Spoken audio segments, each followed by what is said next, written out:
ಒಳ್ಳೆಯದು. ನೀವು ಒಂದ್ಸಲ ಖಂಡಿತ ಟ್ರೈ ಮಾಡ್ರಿ. ಶುಗರ್ ಇದ್ದರಿಗಂತೂ ಬಹಳ ಒಳ್ಳೆಯದು, ಯಾಕಂದ್ರೆ ಇವು ಸ್ವಲ್ಪ ಕಹಿ ಆಗಿರ್ತಾವ. ಇವು ಮೂರನ್ನ ಇನ್ನೊಂದ್ಸಲ ಚೆನ್ನಾಗಿ ಮಿಕ್ಸ್ ಮಾಡ್ಕೋಬೇಕು. ನೋಡ್ರಿ, ಕರ್ಚಿಕಾಯಿ ಪಲ್ಯ ಈ ತರ ರೆಡಿ ಆಯ್ತು. ಇದು ಜೋಳದ ರೊಟ್ಟಿ, ಬಿಸಿ ಜೋಳದ ರೊಟ್ಟಿ ಊಟ ಮಾಡಕ್ ಬಹಳ ಟೇಸ್ಟ್ ಆಗುತ್ತೆ ನೋಡ್ರಿ.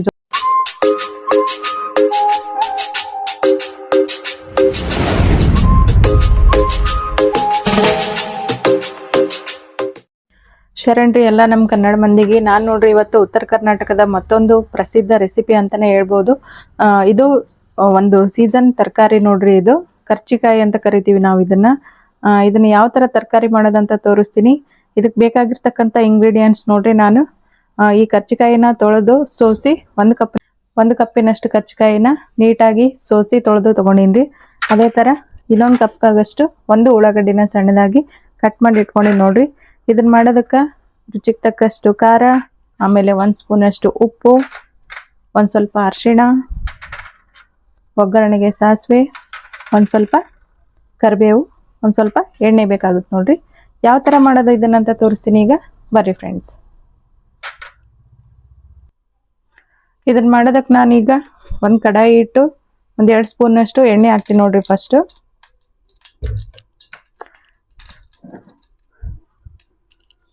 ಎಣ್ಣೆ ಕಾಯ್ದ ತಕ್ಷಣ ಸಾಸಿವೆ,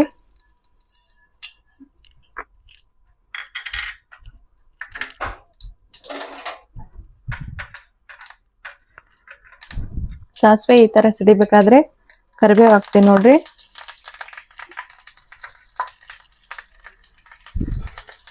ಇದಾದ ನಂತರ ಏನ್ ಕಟ್ ಮಾಡಿ ಇಟ್ಕೊಂಡಿದ್ನಲ್ರಿ ಈರುಳ್ಳಿ, ಇದನ್ನ ಹಾಕಕತ್ತೀನಿ ನೋಡ್ರಿ.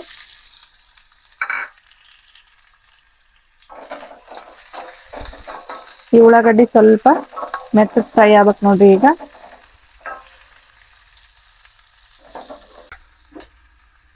ಇಷ್ಟಾದ ತಕ್ಷಣ ನಾವು ನಿಮ್ಮ ರುಚಿಗೆ ಎಷ್ಟು ಅವಶ್ಯಕತೆ ಇರುತ್ತಲ್ರಿ ಅಷ್ಟು ಖಾರ ಹಾಕೋರಿ.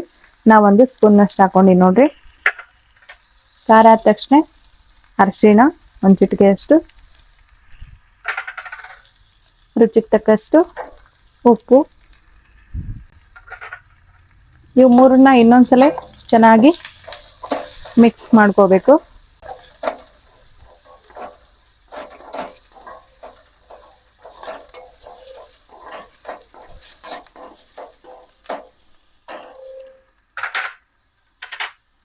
ಇವು ಮಿಕ್ಸ್ ಆದ ನಂತರ ಏನ್ ಕರ್ಚಿಕಾಯಿ ಈ ತರ ಸೋಸಿ ಇಟ್ಕೊಂಡಿವಲ್ರಿ, ಇದನ್ನ ಈಗ ಮಿಕ್ಸ್ ಮಾಡ್ಕೊಂತೀನಿ ನೋಡ್ರಿ. ಇದು ಜೂನ್ ಮತ್ತೆ ಜುಲೈಯಲ್ಲಿ ಮಾತ್ರ ಸಿಗುತ್ತೆ ನೋಡ್ರಿ ಈ ತರಕಾರಿ. ನಮ್ಗ ಸೀಸನ್ ತರಕಾರಿ ಅಂತಾನೆ ಹೇಳ್ಬೋದು. ಆರೋಗ್ಯಕ್ಕೆ ತುಂಬಾ ಒಳ್ಳೆಯದು. ನೀವು ಒಂದ್ಸಲ ಖಂಡಿತ ಟ್ರೈ ಮಾಡ್ರಿ. ಶುಗರ್ ಇದ್ದರಿಗಂತೂ ಬಹಳ ಒಳ್ಳೆಯದು, ಯಾಕಂದ್ರೆ ಇವು ಸ್ವಲ್ಪ ಕಹಿ ಆಗಿರ್ತಾವ ಟೇಸ್ಟ್ ನೋಡಕ. ಬಟ್ ಮಾಡಿ ಉಣೋದ್ರಾಗ ಏನೋ ಕಹಿ ಅನ್ಸಲ್ಲ. ಬಾಳ ಅಂದ್ರ ಬಾಳ ರುಚಿ ಆಗ್ತಾವ ನೋಡ್ರಿ.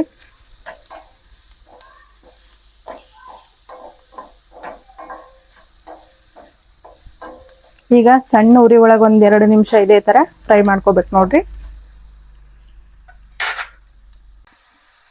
ಇವು ಈಗ ಎಣ್ಣೆ ಒಳಗ ನೀಟಾಗಿ ಫ್ರೈ ಆಗ್ಯಾವ ನೋಡ್ರಿ. ಎಲ್ಲ ಖಾರ, ಉಪ್ಪು, ಅರಿಶಿಣ ಚೆನ್ನಾಗಿ ಹಿಂಗಿಕೊಂಡಿರುತ್ತ. ಈಗ ನಾವು ಇದಕ್ಕ ಶೇಂಗಾ ಅಥವಾ ಕಡಲೆ ಬೀಜ ಅಂತ ಕರಿತೀರಿ ನೀವು. ಇದನ್ನ ಹುರಿದು ಮಿಕ್ಸಿಗೆ ಹಾಕಿ ಇಟ್ಕೊಂಡಿರ್ತಕ್ಕಂಥ ಪುಡಿ ನೋಡ್ರಿ. ಶೇಂಗಾ ಪುಡಿ ಹಾಕ್ಬೇಕು ನೋಡ್ರಿ, ಬಹಳ ಟೇಸ್ಟ್ ಆಗುತ್ತೆ. ನಾವು ಉತ್ತರ ಕರ್ನಾಟಕದ ಅಡಿಗೆ ಒಳಗೆ ಎಲ್ಲದ್ರಾಗೂ ಆಲ್ಮೋಸ್ಟ್ ಹಾಕ್ತಿವಿ. ಇಂಗ್ರೀಡಿಯೆಂಟ್ಸ್ ತೋರಿಸ್ಬೇಕಾದ್ರೆ ನಾನು ತೋರಿಸ್ತಿಲ್ಲ. 1-1.5 ಸ್ಪೂನ್ ಅಷ್ಟು ಇದನ್ನ ಹಾಕ್ತೀನಿ ನೋಡ್ರಿ. ಹಾಕಿ ಈಗ ಇದನ್ನು ಮಿಕ್ಸ್ ಮಾಡ್ತೀನಿ ಚೆನ್ನಾಗಿ. ಮೊದಲೇ ಹಾಕ್ಬಾರ್ದ್ರಿ ಇದನ್ನ, ಯಾಕಂದ್ರೆ ಪಲ್ಯ ಯಾವುದೇ ಆಗ್ಲಿ ಒತ್ತಿ ಬಿಡ್ತದ, ಬೇಗ ತಳ ಹಿಡಿತದ. ಹಂಗಾಗಿ ಲಾಸ್ಟಿಗೆ ಹಾಕಿ 1-20 ಸೆಕೆಂಡ್ ಈ ತರ ಮಿಕ್ಸ್ ಮಾಡ್ಕೊಂಡ್ರೆ ಈ ಕರ್ಚಿಕಾಯಿ ತರಕಾರಿ ರೆಡಿ ಆಯ್ತು ನೋಡ್ರಿ.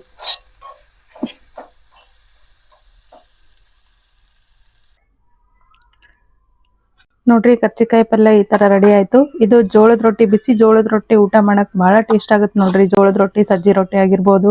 ಅಂದ್ರೆ ರೊಟ್ಟಿ ಜೊತೆ ಮಾತ್ರ ಚೆನ್ನಾಗಿರುತ್ತೆ ಇದು ಕಾಂಬಿನೇಷನ್. ಚಪಾತಿ ಒಳಗೆ ತಿನ್ನಕ್ ಆಗಲ್ಲ, ಸ್ವಲ್ಪ ಕೈ ಇರುತ್ತೆ. ಬಟ್ ಪಲ್ಯ ಮಾಡಿದಾಗ ಏನು ಕೈ ಅಂಶ ಇರಲ್ಲ. ಆರೋಗ್ಯಕ್ಕೆ ತುಂಬಾ ಒಳ್ಳೆಯದು. ಇದು ಸೀಸನ್ ತರಕಾರಿ, ಸೀಸನ್ ಫ್ರೂಟ್ ಆಗ್ಲಿ ತರಕಾರಿ ಆಗ್ಲಿ ಆರೋಗ್ಯಕ್ಕೆ ಬಹಳ ಒಳ್ಳೆಯದು. ನೀವು ಒಂದ್ಸಲ ಟ್ರೈ ಮಾಡ್ರಿ ನಿಮ್ಮ ಭಾಗದಲ್ಲಿ ಸಿಕ್ಕರೆ. ಇದಾಗಿತ್ತು ನೋಡ್ರಿ ಕರ್ಚಿಕಾಯಿ ಮಾಡೋ ರೆಸಿಪಿ. ಮತ್ತೆ ಯಾವ ರೆಸಿಪಿ ಬೇಕನ್ನೋದನ್ನ ಕಮೆಂಟ್ ಬಾಕ್ಸ್ ಅಲ್ಲಿ ತಿಳಿಸ್ರಿ. ಯಾರೆಲ್ಲ ನನ್ನ ಚಾನಲ್ನ ಹೊಸದಾಗಿ ನೋಡಕತ್ತೀರಲ್ರಿ, ಸಬ್ಸ್ಕ್ರೈಬ್ ಮಾಡ್ರಿ. ಇಷ್ಟ ಆದ್ರೆ ಲೈಕ್ ಮಾಡ್ರಿ. ನಿಮ್ಮ ಫ್ರೆಂಡ್ಸ್, ಫ್ಯಾಮಿಲಿ ಮೆಂಬರ್ಸ್ಗೆ ಎಲ್ಲರಿಗೂ ಶೇರ್ ಮಾಡ್ರಿ. ಇನ್ನೊಂದು ರೆಸಿಪಿಯೊಂದಿಗೆ ಮತ್ತೆ ಭೇಟಿ ಆಗ್ತೀನಿ. ಧನ್ಯವಾದಗಳು.